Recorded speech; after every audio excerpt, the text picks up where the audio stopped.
Kia ora whanau.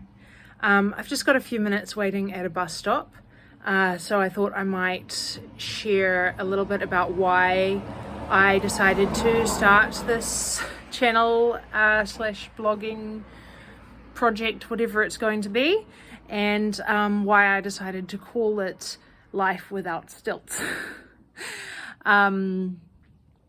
So those that know me will know that I previously had a channel called the Gospel Voices Project with me and my husband, and we haven't actually posted anything there since I got pregnant with Teddie, and there she is, as you can see. She's 5 months old now, so that's been quite a few months if you do the math before since we've posted anything there, but I've just been too busy, but I am getting back to that, if you're wondering. But for a while I've been thinking about starting a channel that is just to do with things that I'm interested in. It's kind of, I mean, YouTube has become this thing, and in a way I don't really want to get too deeply, or I don't know if I want to get too deeply into the thing that YouTube is. But I really enjoy making videos. Sorry, there's a bus going past. I really enjoy making videos. Simon really enjoys helping me make the videos. We enjoy the idea of sharing our thoughts about things. And so I have decided to make a channel that is about things that I'm interested in, which is going to be largely gardening, some other videos about my thoughts on sustainability, probably some cooking videos.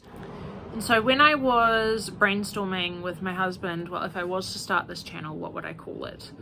And the best name that I came up with was Life Without Stilts, but it is a rather enigmatic reference to an obscure comedy skit that probably not everybody's seen. What it's referring to is a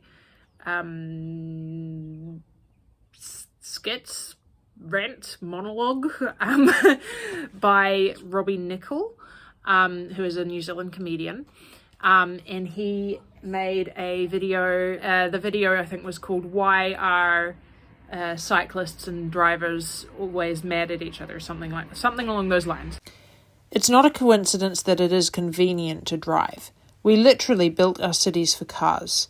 We built all our houses really far apart and got rid of trams and plonked in big motorways and made cars the best way to get around. It's like if everyone was super into stilts when you built your house. Your front door would be 13 feet tall, all your shelves would be super high up. Well, imagine that we found out that stilts were the main cause of a climate catastrophe somehow, so everyone had to stop using them. It's going to be pretty annoying walking around without stilts now. Now, this channel is not going to be a channel that's all about not having a car, because that would be boring. This is going to be a channel about how our family do things differently, and a lot of it is because of our ideas about sustainability and our ideas about society as a whole.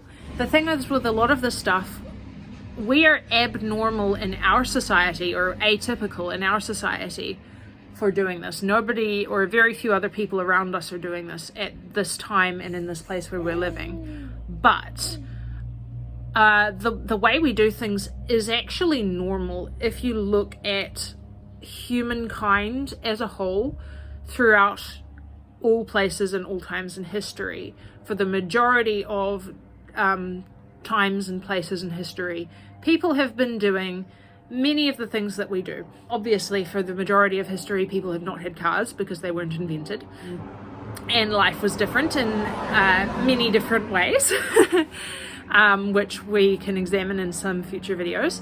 Throughout most of history, also, growing your own food was essential, or you starved if you were poor. Because they didn't have cars, food was grown locally and wasn't transported halfway around the world. So this channel is not about self-sustainability or self-sufficiency, because I don't really believe that that is something worth aiming for.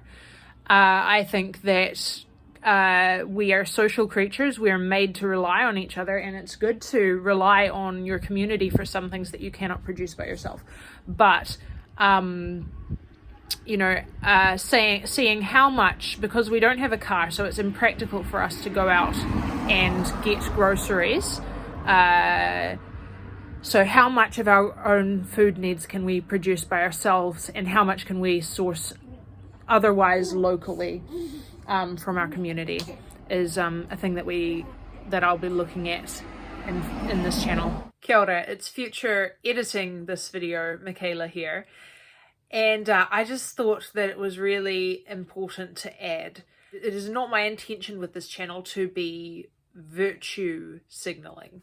I'm not trying to say, oh, look at us, we don't have a car, we do this, we do that.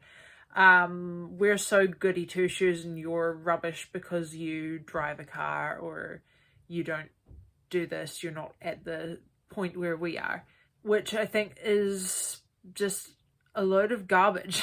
I don't feel like it really works to compare people, because yeah, sure, I might not own a car, and I might have a low carbon footprint because of that. But actually, I might be buying in some foods that have been transported from around the world, and I still do. I might be buying food that's in packaging, and I still do. I might be using clothes dryer a bit too much, and I definitely do that. So we're in no way perfect, and I don't want to be setting us up as, oh, look at us, we're perfect or anything. I am a big believer in just doing what makes sense, and the measures that we're taking are things that we can do in our the stage of life that we're in that makes sense for us now. And for other people, there are other things that would make the most sense for them where they are. More of what I'm trying to do with this channel is documenting our life without stilts. Not so sure if these are necessary for us, but I'm not saying that they're not necessary for someone else. And I don't want anyone to feel more crap about their life because of these videos. What I'd rather you did or felt was to look at your life and go, are there any stilts that I can get rid of? Maybe it's not a car for you. Maybe for you it's the way you eat. Maybe it's maybe rather than completely not having a car, maybe you could walk or cycle somewhere once a week.